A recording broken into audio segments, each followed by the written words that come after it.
Team USA, they won the basketball gold medal and they beat France. And France had to go with silver. And Serbia, they beat Germany to get the bronze medal. So Team USA right now are at an all-time high. And there have been mixed reactions to Team USA winning that gold medal. And in this video, I'll just highlight some few concerns that I've seen, despite Team USA just continuing to make history and continue to hoist the American flag. So right now, I can say the mixed reactions are just coming from the fact that this is just marked as the last dance for KD, LeBron, and Steph, because we're just seeing the end of a generation and the end of an era in terms of talented basketball players. So LeBron, once in a generation player, Stephen Curry, once in a generation, KD, once in a generation. And they've also said that, they'll be up there in age and they will not be able to compete in the 2028 Olympics, which is going to be in Los Angeles.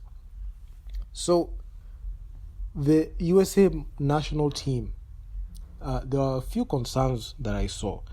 So LeBron, KD, and Steph are supposed to be the veterans, right? They're supposed to be the guys who are teaching the young players how to be able to get their sports on the court and make sure that they play. But if you look at the games, Team USA had a heavy reliance on the vets to be able to bring this game home. You didn't see a lot of Tyrese Haliburton. You didn't see a lot of Jason Tatum. Didn't see a lot of Anthony Edwards. I mean, you had even Derek White on the team, but I'm not even sure what he was doing there. But if you look at the US men's national team, without the heroics of Stephen Curry carrying this team in the fourth to make sure that the gold medal, the Team USA gets the gold medal, I'm not sure if that game will have been, the game will have pulled away like that. But nevertheless, Stephen Curry went on God mode and won that game. But there are very huge concerns about the future of Team USA, because this is the last dance for KD, LeBron, and Steph. They're not going to compete. And the most interesting thing is, even the young stars, they're not being allowed to grow into the national team. You can see the debacle with what happened with Jaylen Brown being denied playing in the national team. You could see the blatant disregard of Jaylen Brown, a player that is just fresh off winning not only the Eastern Conference Finals MVP, but also the NBA Championship and NBA Finals MVP. So there's no explanation as to why Jaylen Brown was not on that Team USA roster. But a lot of reports have cited that, Jaylen Brown, he's not a Nike athlete. So majority of Team USA is funded by Nike. And Nike boys run Team USA. So even if you see Anthony Edwards there, they just cannot deny his talent. And he wears a shoe brand made by Adidas. So the thing is, this discrimination that the Team USA have, especially for people who are not even signed to Nike. You can see what happened with Kyrie. Kyrie, he got dropped from Nike. I'm not sure why Derek White made it to the roster in front of Jaylen Brown. I'm not sure about that. And I'm not even sure about the top point guard in this season, especially in the playoffs. Kyrie couldn't even make it to the roster. But we all know what happened. He got dropped by Nike because of that tweet that he tweeted. I'm not going to get into that. But Team USA are shooting themselves in the foot because there's no continuity and there's a lack of culture. I can even cite what happened in 2008. So in Athens in 2004, we had Team USA getting bronze. So I highly recommend you to go and check out the Redeem Team documentary on Netflix. It's a very important watch. It's a very good watch, and it gives you an understanding on how to create a culture for a national team, and you'll understand how Team USA rekindle their basketball dominance in the Olympic stage, and I can even dare say the international world stage. So it's a very good watch. I highly recommend you watch it. So a few pointers that I saw was, within the 4 years of rebuilding the team, there was a culture that was being built. a culture of resilience, grit, and making sure that you are working in tandem and you're working together as a team. And you know each other's strengths and weaknesses. And you know how to manage your egos, especially when you're playing with other stars. So that culture was very important, and it was a long-term thing, and it was not a short-term thing. And Coach K, during that 2004-2008 run, where the Team USA team, they were able to go ahead and win in the 2008 Olympics in Beijing, you had a coach that knew how to manage egos. He wasn't sugarcoating things, and he was asking the stars to be professional. And when you're called upon to play in a game, you go ahead and do it. So you could see there was a cohesiveness in that unit. That time we had LeBron James, you had Dwayne Wade, you had Dwight Howard, we had Kobe Bryant at the time. So you could see it was a cohesive unit. And fast forward to from Beijing, when they won that gold, they went ahead and dominated in the London Olympics in 2012. And they were able to also do the unthinkable there. And they won that gold there.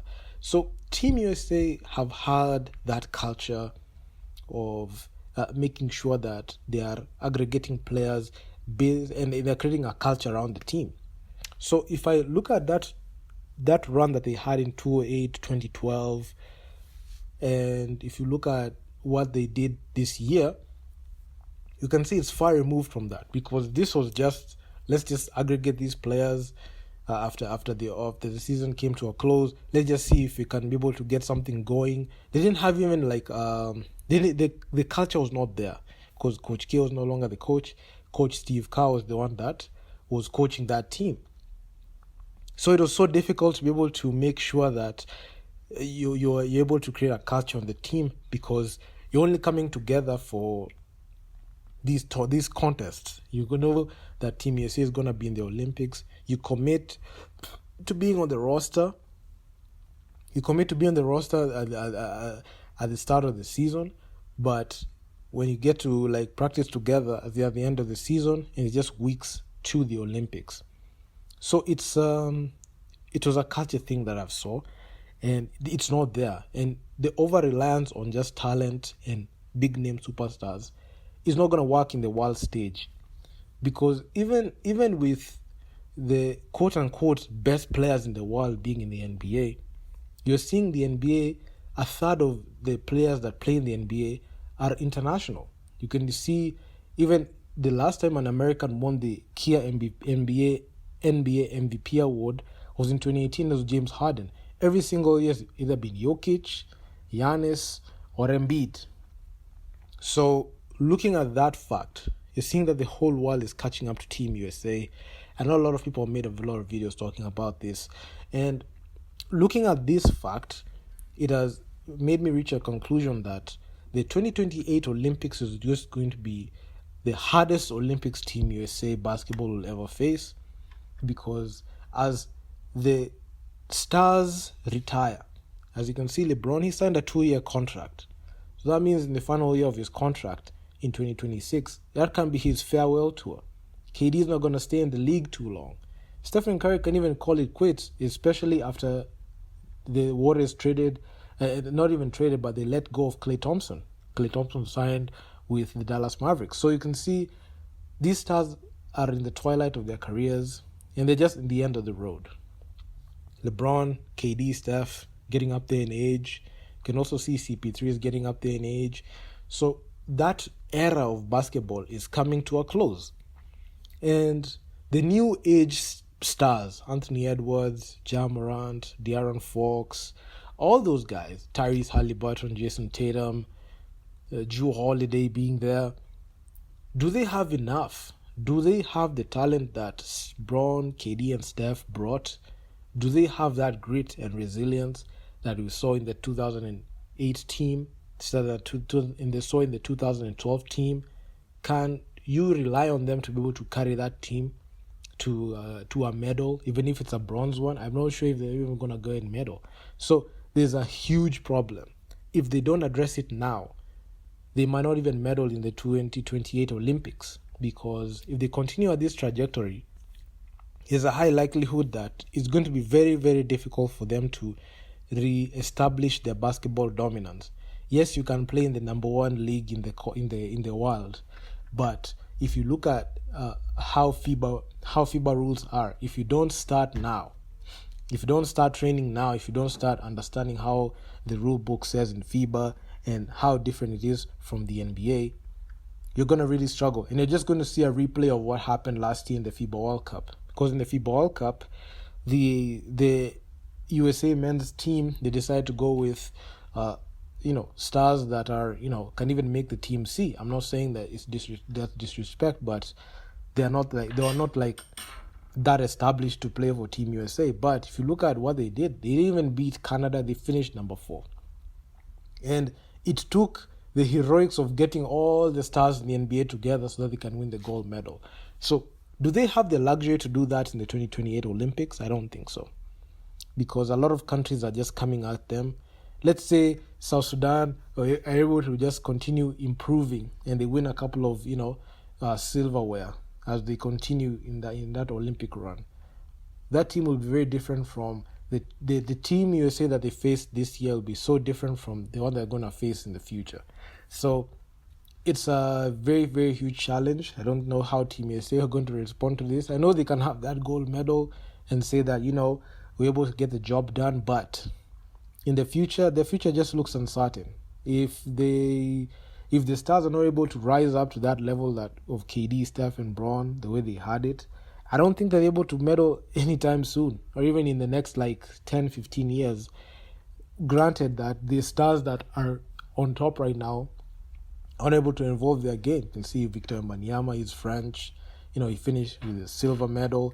He was balling out very well. You can see even the top 2 picks in the previous 2 drafts, they came from France. Giannis, the Greek basketball god, man. Jokic from Serbia. You can see Luka Doncic, Slovenia. You see Kristaps Porzingis, Latvian. So Dennis Schroeder is the German team. I know they finished with a goal last year, but they're not able to win it. This year they finished number 4, but they're also becoming. Spain is also there. Lithuania is also there. So the thing is, Team USA have a target on their backs, and it's just going to be very difficult for them. I know they won that gold medal. They're happy right now. It's all fine and dandy. But give it a few years when they play in the FIBA World Cup. Will they be able to even dominate? I'm not sure. I don't think so. So hopefully they're able to get things together and their stars are able to rise and carry on the legacy of Braun, KD, and Steph. That trio was just phenomenal. And man, it was just it's just going to be very, very hard for them to medal. So anyway, it is what it is. So do drop me your comments down in the comment section what you think about this. I know I was just thinking out loud about this, and I said, let me just come here and just post this so you could start a conversation on this. So like, share, subscribe, and I'm out. I'm gonna see you guys in the next one. Peace out.